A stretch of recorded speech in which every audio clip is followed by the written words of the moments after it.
आपके ख्याल में नेगोशिएशन फेलियर की सबसे बड़ी वजह क्या है? हाँ हाँ शाबाश, इसका एक लफ्ज, हाँ स्टिफनेस, इसका एक अच्छा सा लफ्ज बताएं। और कोई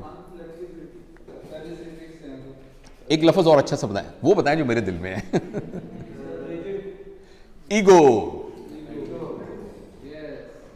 ईगो। तो मेरे जाती ख्याल के अंदर लीडर की कोई ईगो नहीं होती, लीडर की बेइज्जती नहीं होती, बेइज्जती होती नहीं उसकी। क्योंकि आपको पता है बेइज्जती होती क्या है? नहीं, बेइज्जती जरा तो उसको समझिएगा जरा प्लीज, नाजुक बात है।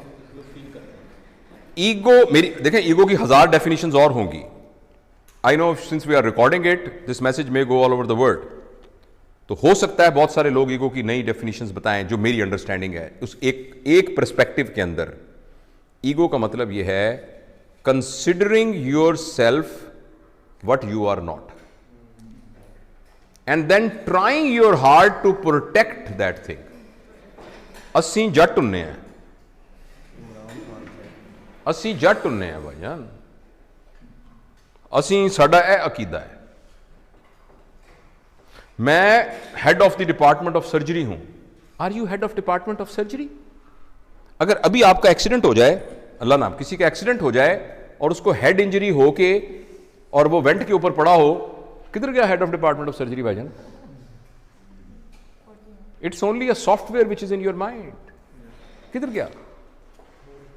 मैं जट हूं, मैं फलां हूं, मेरा वो अकीदा है, मेरा ये अकीदा है। दिस इज, गौर से सुनिएगा मेरा फिक्रा, considering yourself what you are not and then trying to protect it. मैं वार्ड का प्रोफेसर हूं, you are actually not. आपका नाम जावेद इकबाल है, आप जावेद इकबाल हैं। आपको रिस्पॉन्सिबिलिटी दी गई है head of department of surgery की, जो कुछ अरसे के बाद आपसे ले ली जाएगी, और आपसे पहले भी एक बंदे को दी गई थी। So if I am head of department of surgery, I forget that I am Javed Iqbal.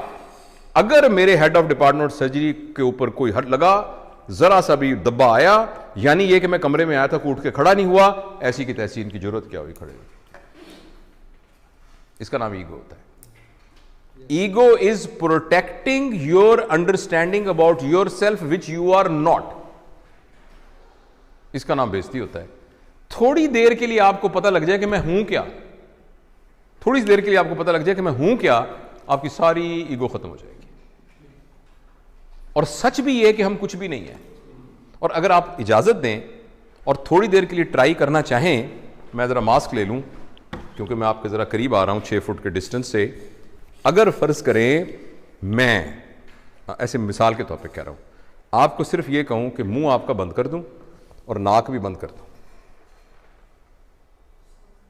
सिर्फ आपको पता है हवा के अंदर ये जो मॉलिक्यूल फिर रहा है ऑक्सीजन का, जो कि हवा से निकल के आपके नाक के थ्रू आपके लंग्स में गया, और लंग्स से फिर आपकी मेम्ब्रेन से क्रॉस होता हुआ ब्लड में गया, और ब्लड से आपके ब्रेन में गया, और आप अलर्ट हुए। इसको कितनी देर के लिए रोक लें, the human being will become a carrot, जिसको वेजिटेटिव फॉर्म कहते हैं। आपने सुना वेजिटेटिव फॉर्म? वो वेजिटेबल क्या होती है? कैरेट होती है ना, मूली और गाजर होती है। तो एक इंसान को मूली और गाजर बनने में आपको हैरानी होगी 4 मिनट का फासला है। उस 4 मिनट की रस्सी के ऊपर आप कह रहे हैं मैं बड़ी शाह भाई, मैं बड़ा बदमाश है इलाके का, मेरी भी कोई इज्जत है, मेरी भी कोई ताकत है। क्या इज्जत है आपकी? हैसियत क्या है? वही बात समझ रहे हैं आप?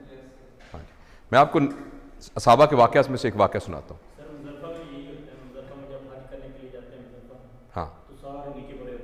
सारे नीचे पड़े थे। अल्लाह ने तरबियत का एक निज़ाम बनाया हुआ है। नबी करीम सल्लल्लाहु अलैहि वसल्लम के ज़माने के काफ़ी ज़माने के बाद जब लोगों के पास पैसा वैसा आ गया था, थोड़ी हुई थी, तो एक ज़माने के पता है हज़रत उस्मान का ज़माना था या अली का या अबू बकर का रज़वानुल्लाह अलैहिम अजमईन, तो किसी बात पर एक सहाबी ने कहा मेरी भी कोई इज़्ज़त है।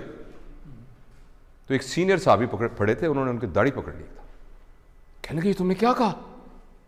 ये क्या कहा तुमने सुना नहीं? इज़्ज़त तो अल्लाह और अल्लाह के नबी की है, तुमने कैसे कह दिया? एक तुमने उसके हाथ काटन कांप रहे, वो तरबियत याफ्ता लोग थे, वो टांगे कांपनी शुरू हुई। उसने कहा मुझे माफ करें, ये कैसे मेरे दिल में क्या आ गया? और हम कह रहे हैं मेरी बेइज्जती हो गई क्योंकि मैं वार्ड का असिस्टेंट प्रोफेसर हूं। राइट? जो ट्रू लीडर होता है ना, ट्रू लीडर, वो अपने आप को फॉल्स आइडेंटिफिकेशन से बचा के रखता है। वो ये कहता है कि मैं यहां का लीडर हूं, मेरी रिस्पॉन्सिबिलिटी में ये आया है, मैं ये नहीं हूं जो सही लीडर है। तो उसके अंदर ईगो नहीं होती। जब ईगो नहीं होती तो बेइज्जती नहीं होती।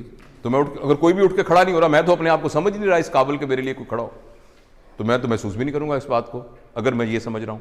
और अगर मैं ये समझ रहा हूं कि नहीं मेरी एक हैसियत थी, उठ के क्यों लोग खड़े हुए, तो मेरी बड़ी बेइज्जती हो जाएगी। और इस बात पर कि आप उठ के खड़े नहीं हुए, हो सकता है मैं नहीं वर्कशॉप लेता, कहते बैच ही बड़ा अजीब है जी, उठ के खड़ा ही नहीं हुआ ऐसा। ये डिपेंड